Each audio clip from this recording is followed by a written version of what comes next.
All right, welcome to another edition, another week, another great week of Doc Talks, and we're going to be discussing a little bit about the gun show, how to build the muscles. Zoom in.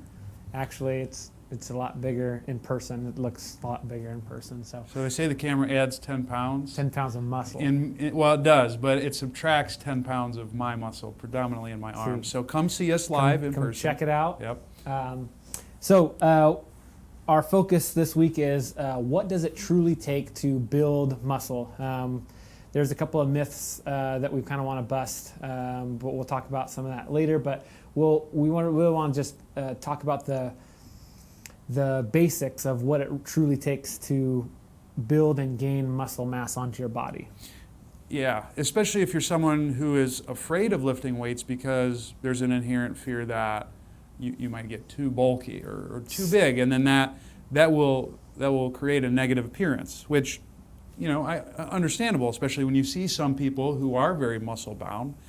Some of you might not find that all that attractive, but if you don't lift weights, you're going to be missing the boat on a lot of the health, performance, and fitness goals that you'll desire. So if you desire to have a version of your body that you see way far off, weightlifting, the way that we'll talk about, is going to be essential in helping you get there. And we're going to show you how to do that without getting too bulky. Yeah, definitely. Like it's one of the basics when we're talking about nutrition, hydration, sleep, talking about full spectrum of health. Resistance training definitely falls in there because it just helps with the contours or the compositions of our body. So right off the bat, we'll just really talk about what kind of training actually creates hypertrophy. Hypertrophy is a real sciencey word for actually building muscle. So when we look at hypertrophic training, it's going to be trying to increase the amount of time under tension that your body is experiencing a load. So say you have a dumbbell and you curl it once. Do you think you're going to build a bicep off of just one curl? Hopefully no one says yes to that question, because it takes time, it takes consistency, and you have to be under a certain amount of stress so your body actually adapts to a certain stress. Yeah, absolutely. So having a lot of tension within the muscles, and that's why many of the sets and reps you'll see with muscle growth schemes range from about 6 to 12 reps. And it's a lot of sets because that increases tension over time, which causes your body to think, uh-oh, we got some problems here, we're stressed too much, I need to put on more muscle to make that happen. Mm-hmm. The other way that you can get muscle growth is through metabolic stress. So this would be your high intensity training, but it's incredibly intense. So you're talking longer sets, you're going as hard as possible to complete failure. This is where Pat Davidson and the MASS program, like that's what his spiel is all about. So that's another way that you can gain muscle. Most people and beginners, especially if you're someone who hasn't lifted much weight, you're going to have a very hard time being able to perform at those high levels in order to gain that amount of muscle. So as long as you are particular about what types of sets and reps you choose and the intensities you work at, you can design a training program that takes the positive effects of lifting weights without putting on a substantial amount of muscle. And that would be like maybe you're doing lower reps in a set, or you're doing higher reps in a set, and ideally you're doing a mix of both. Yeah, and I mean, when you look at someone that's really trying to put on a decent amount of mass, they're getting this frequency too. They're doing this stuff throughout the week. They're having they're having a lot of bouts of this really intense training, and their body's constantly being bombarded and saying, "Hey, I need help. I need you to build me some better muscles to make you feel like this isn't as hard of a task." The body hopefully gets a hard task and then builds up to where that task isn't so hard. Now we can train a little bit higher and keep on going up from there. So if we can make it to where if you don't want to gain that mass, then we figure out that balance between how much frequency is going to keep your composition exactly how you want it to be. So it's all about aligning your goals and training to the same ratios. And the second point of getting our muscles to actually grow and build is what we're putting into our mouth. So if we can actually limit the amount of calories that we have to build, then we won't have this massive growth of muscle, right? Looking at the amount of food, the types of food, if it's going to be lean, if it's going to be in excess of your body's like regular caloric expenditure, that's when we can start to see either a weight shift into more mass of muscle or less fat, depending on how you eat. Yeah, the big key if your focus is muscle growth is you have to consume more calories than you burn in a day. And that's not just workout burn. Mm-mm. There's a certain amount of calories that your body burns off just by you Living, sitting on breathe. couch, Yeah. Netflixing and whatever else you do during the coronavirus. Yeah. So, and that for a lot of people, like a 150-pound woman with a reasonable amount of body fat may actually have a resting metabolic rate. So that's the amount of calories you burn just doing nothing of 2,000. So it's actually a significant amount. What we find here on the nutrition coaching side of things is a lot of people at this gym in particular undereat. And so if you are predisposed to undereating, which we don't recommend, and you throw training on the mix, chances are your body's not going to be in a position to put on a lot of muscle mass. Okay. So what we actually recommend is people eat more because they're training harder, and then we just manipulate the training variables like we talked about before to make sure that you're not in a situation where you are putting on a significant amount of muscle mass. Yeah, and to Zach's point, if you are feeling like you've just cut every calorie you possibly can and you're not seeing anything change in terms of your composition, your body might be into a state of like it's just trying to save everything and it's trying not to expend a lot of calories and a lot of energy just because it doesn't know when the next time it's going to have enough calories or it doesn't know when it's going to get enough. So if you are one of those people struggling with figuring out your expenditures, what you need to be eating, find someone that's going to give you the right data, and then you can start following an actual plan. Don't just keep cutting calories. It won't work. You do have to eat eventually. There is so many people that definitely go down that rabbit hole of I'm going to try to do a water diet for 3 days, and then I'm going to eat soup for the next 4 days, and it just doesn't help long term. For sure. So looking at a little bit more, if some people think if you do one exercise, it's going to make that specific area more defined, more well developed. They think if I can get my low abs to activate, then I can get a shredded six pack, and we can have a little bit of local effect, but I think most of the time when we are doing resistance type training, we're going to have global effects. Our body is going to have caloric burn, it's going to shed fat. You'll actually have more muscle growth even in other areas of your body, depending on how much you're lifting. Yes, you might get stronger at that one lift, but at the same point, you won't actually just be growing that one muscle. There's going to be carryover into other muscles. That's why when we have people that are rehabbing an injury, say they broke their arm on their right side, we would actually still train the left side to hopefully gain and maintain some of the muscle on the other side. Same thing with a healthy population. If you're going to do squats, you might actually get more defined in other areas of your body too. Absolutely. Well, and another to your point on that, working a specific area, in order for things to show better, you have to have a combination. So if you want the lower abs to show, you have to have a combination of larger muscles but also less fat in the area. And your body doesn't burn fat in specific locations based off of where you work. A lot of it has to do with, and we'll talk about this later, but how much muscle you have. It has to do with how well you're sleeping, how well you're regulating blood sugars, the amount of food you consume. There's a lot of factors at play. So just to your point on that, it can be useful to work specific areas. Don't expect that, as much as I bicep curl, I got to do some other stuff along with that. Sometimes it doesn't just blow up like Popeye. I know. I mean, it's like if Kyle's genetics looked like he was sculpted by Michelangelo, for crying out loud. You know? Yeah, no. But That's not how it goes. All right.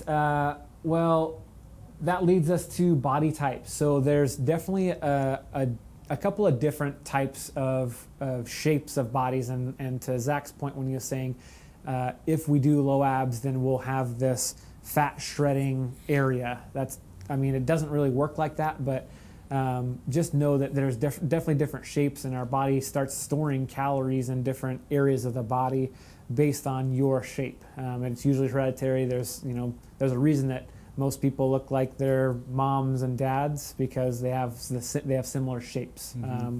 So there's, ectomorph, mesomorph, endomorph. Yeah. I don't remember exactly which ones are which, but there's Ectos are skinny, so ectomorph, mesomorph, and then someone who's got a larger lower frame is more the endomorph, or someone who maybe carries a little bit more fat mass on them. Yep.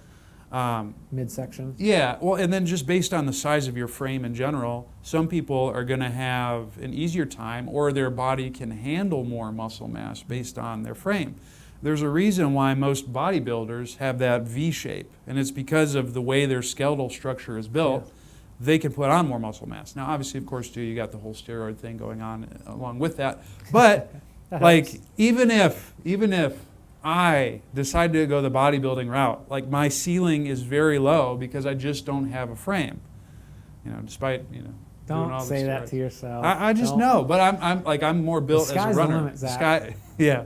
And you know what? I'm about at the stratosphere at this point. So, some bodies, so if you have more of a slender body type to begin with, don't worry.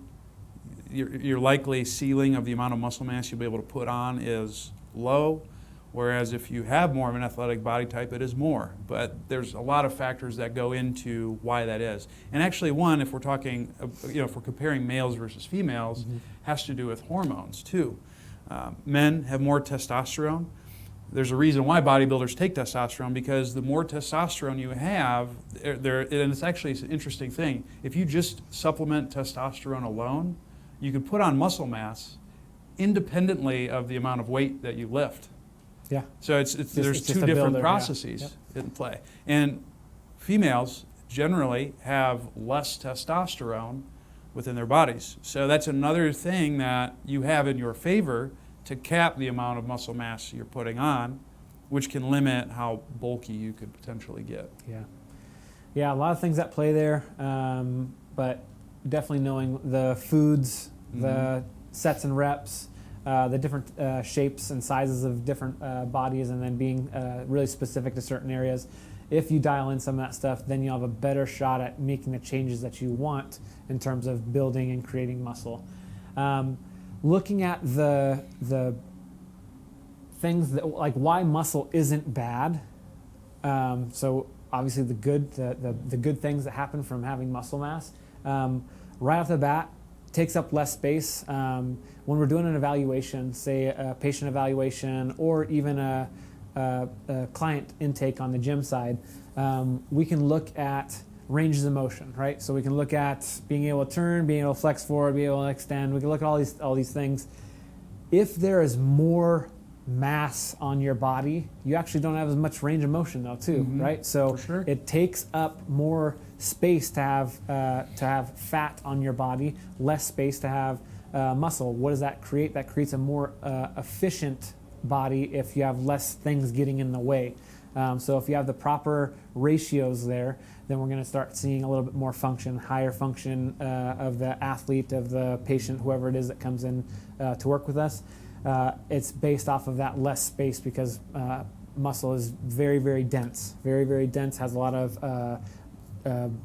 mitochondria, has a lot of things that kind of produce energy in it, and for that, it takes up less space. Yeah. So if you compare a pound of muscle to a pound of fat is going to be significantly larger because it's fluffy and it's just bigger in comparison. So consider this. Let's say you put on 10 pounds of muscle and you lose 5 pounds of fat. you're going to be 5 pounds heavier. But because fat is larger than muscle, you will actually look smaller. Mm-hmm.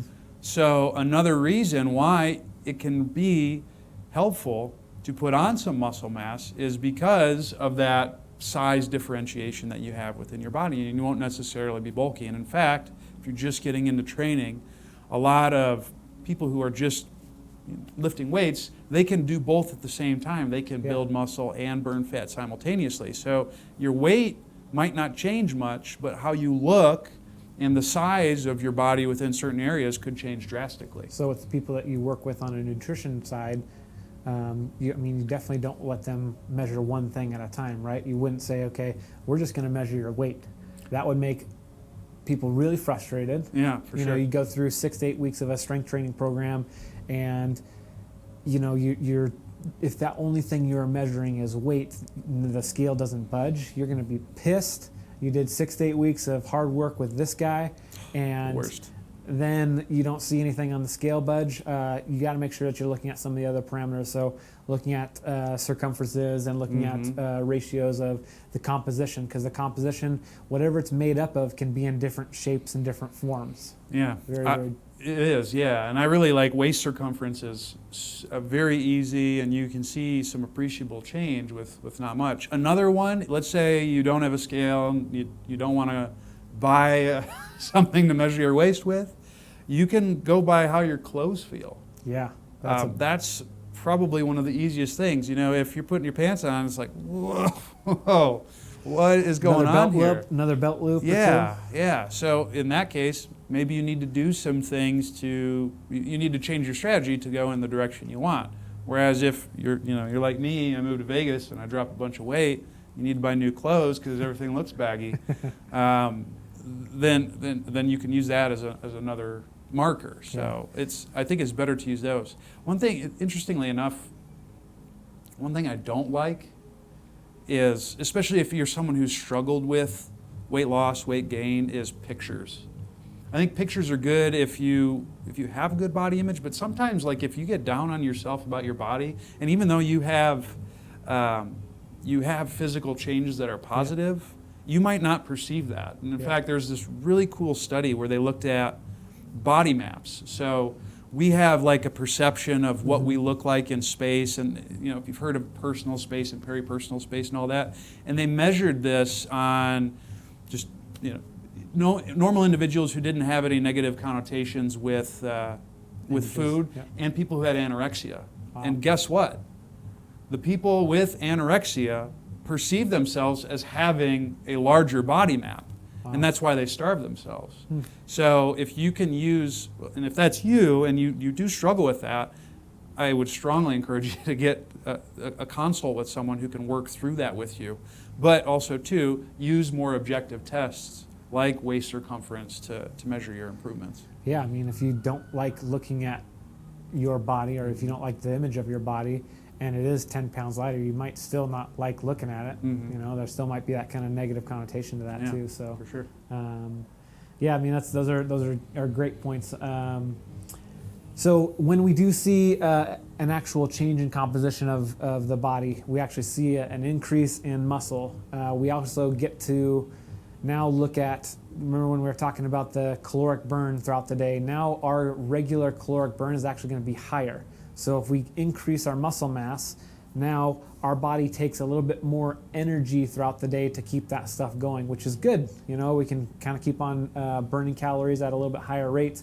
We can have more energy. We can have a little bit better metabolism.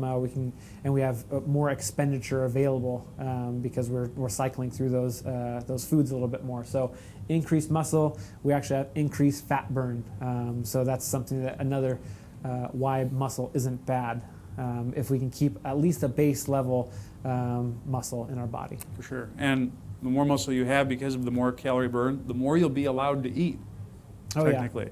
So that's also a positive. So important right here. Yeah, absolutely. So if you can eat more but not have any changes, like, do you ever get mad at the person who just consumes everything in sight and they don't gain any weight?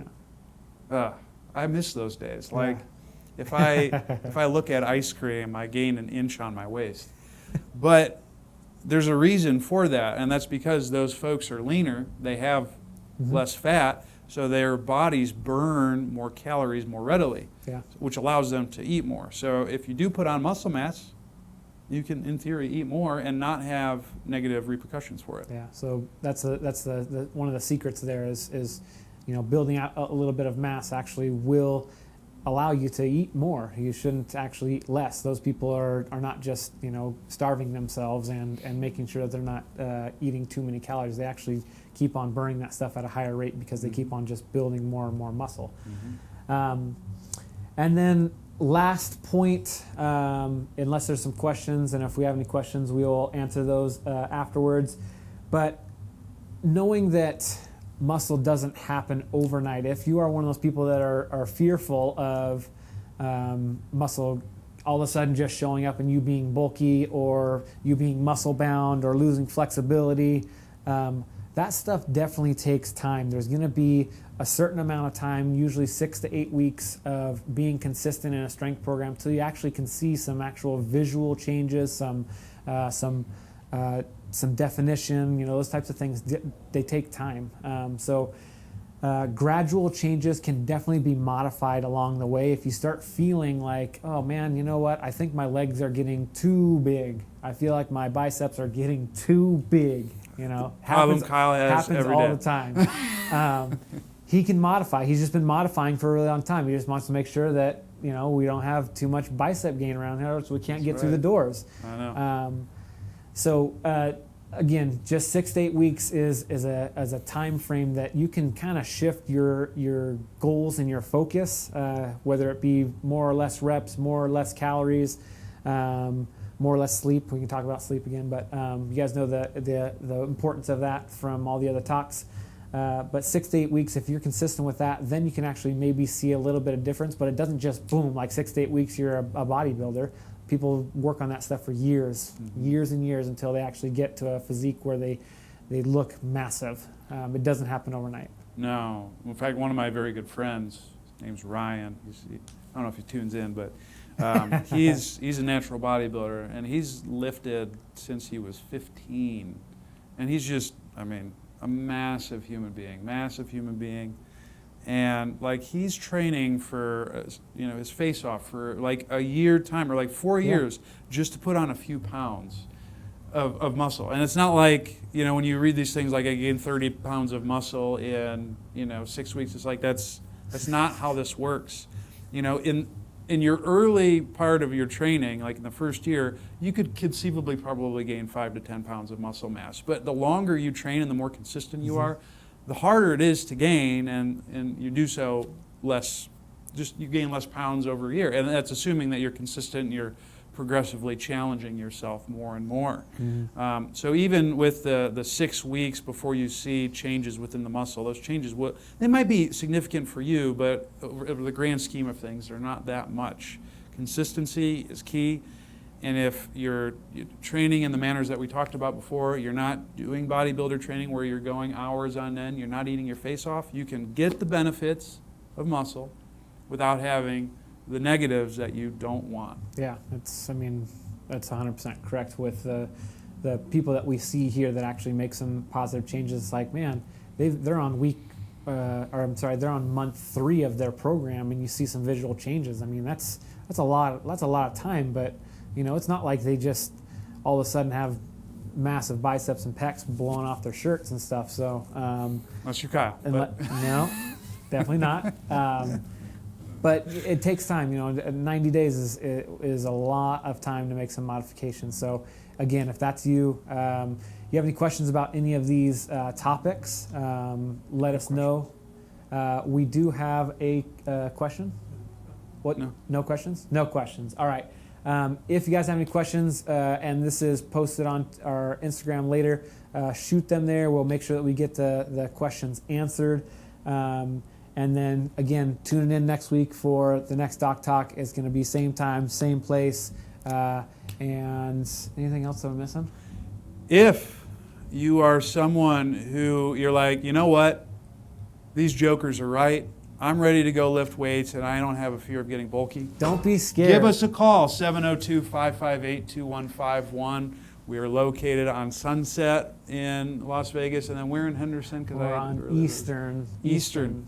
Yeah, way down in Henderson, kind of deep into the Anthem Hills. Anthem Hills. Yeah. It's kind of like, when what was Simba's dad? Good guy, Mustafa.